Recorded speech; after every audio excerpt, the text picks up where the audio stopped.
I've written 11, well, this is my 11th novel. I'm writing it, so that's why it's not finished. It is based on a play that I produced for the West End. We're very lucky. The person who worked with me on this and produced the music is here, our composer. She's sitting there.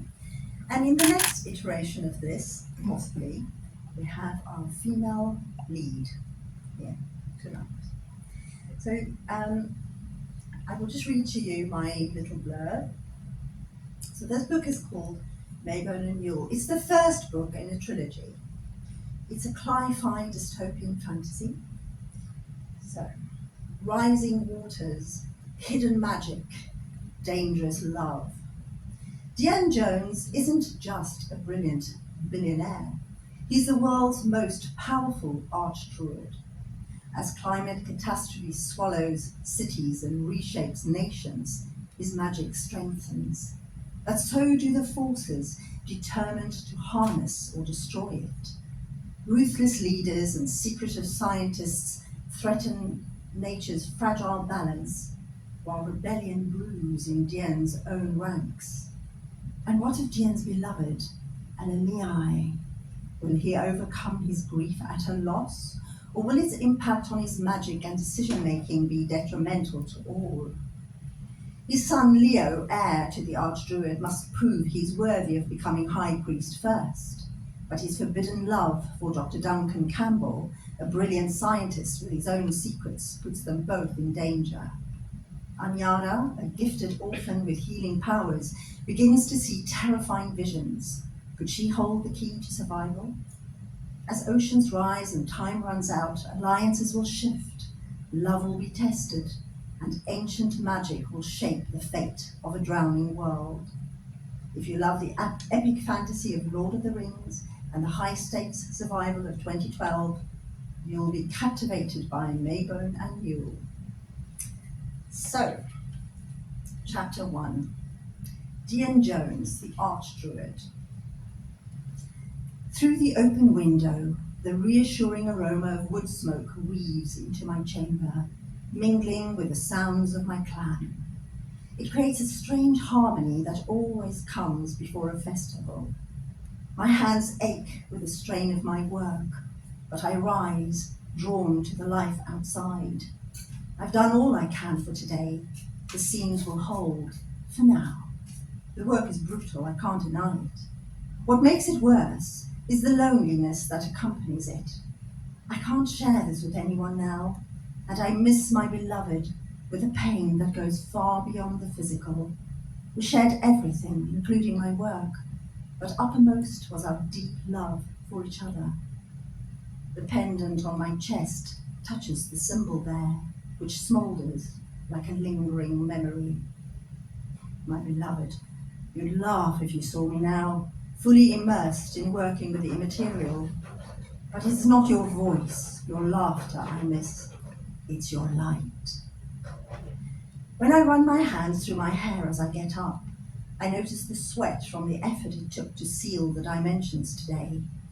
It's getting more difficult now, which is to be expected, but I will prevail. The seams between dimensions held.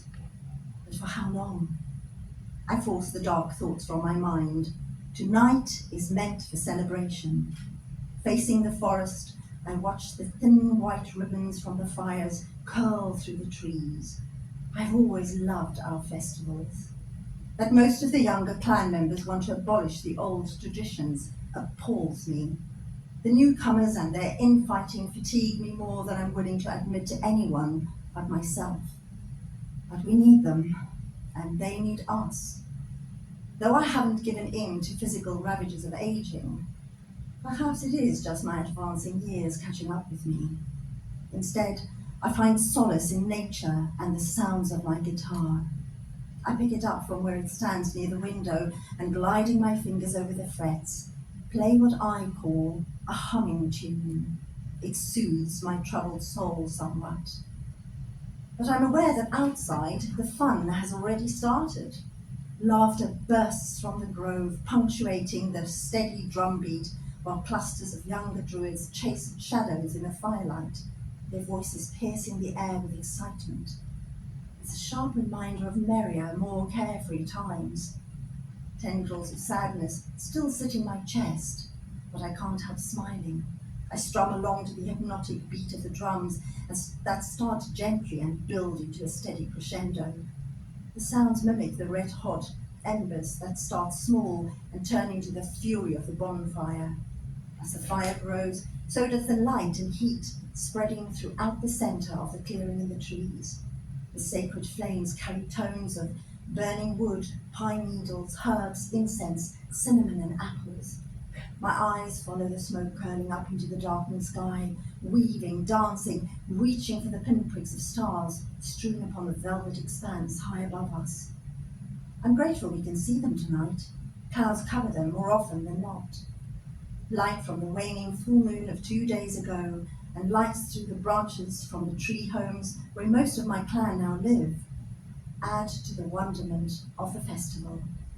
The fire's crackling accompanies the drone of the drums that have died down to a hum, and the crooning of a flute carried to my ears on the gentle caress of the breeze. Fun visions and memories flash across my mind from my childhood, and through the years, these festivals have never lost their magic for me. In the clearing, the firelight flickers on the masked dancers, casting long shadows that pulse like fiery spirits. Feathers in their hair gleam, their colours otherworldly. Masks made of wood or leaves, painted, each symbol marking a dedication, a prayer to the green man who guards our traditions, the god of our Mabon celebration. Nearby, at the massive sacred oak tree, more druids have formed a circle around a cauldron. The mix of lavender, sage, yarrow, elderberry, mugwort, rosemary, and bay leaves drift from their bowl and add its wonderful aroma to the festivities. The druids start the age-old ritual to venerate the ancient gods and goddesses. They weave incense as they tone the chants that no one understands anymore after all these years. Their words join the smoke that floats up to the heavens like slender fingers, carrying with it their wishes for a better world for all. Anticipation and excitement colour the air, and I can't help but smile at seeing my clan members getting together for this joyous occasion. I'm filled with hope. The time has come. I grab my staff and cloak before heading outside to join them, my long tunic rustling as I move. My staff strikes the stone steps in a comforting rhythm as I make my way outside and pull closed the heavy wooden door of the ancient building that has become my home. Walking down the short lane from my front door to the forest increases my anticipation. As I approach the festival, I'm overwhelmed by the vibrant colours swirling around me. People dance around the fire in a frenzy of delight. The atmosphere is electric with energy and joy. Cheerful voices filled with laughter echo through the trees as people greet each other and newcomers with embraces and kisses on both cheeks. My eyes temporarily smart from the wood smoke, but the wonderful scents and aromas soon make up for any discomfort. Someone hands me a beaker of apple cider, and I take a sip. The delicious tart liquid trickles down my throat, lingers on my tongue, then mingles with the taste of the aromatic air. I walk towards the Druid circle, but notice my son standing to the side alone, watching the goings-on. The tree he leans against shades him somewhat, but he's a light unto himself and shines with a force even he can't hide. People are naturally drawn to him, as they've always been to me, and I know he'll make a formidable archdruid one day when he has to take on my mantle. First, he must win and assume the role of high priest when the time is right. I love Leo more than life and want to be proud of the man he's becoming, but I fear something isn't quite right, and I haven't been able to put my finger on it. I will abide by the old laws. I will not subject him to magical scrutiny. Not yet. I'm a patient man. Time will reveal the truth. As I watch, young Anyara approaches him. She's a lovely girl, a great herbalist scholar, and something more, I feel. A seer, perhaps. Her skills will be hugely beneficial to our clan and anyone else who might need her help. Leo could do far worse than pairing himself with Anyara. She seems shy, so it must have taken courage for her to approach him.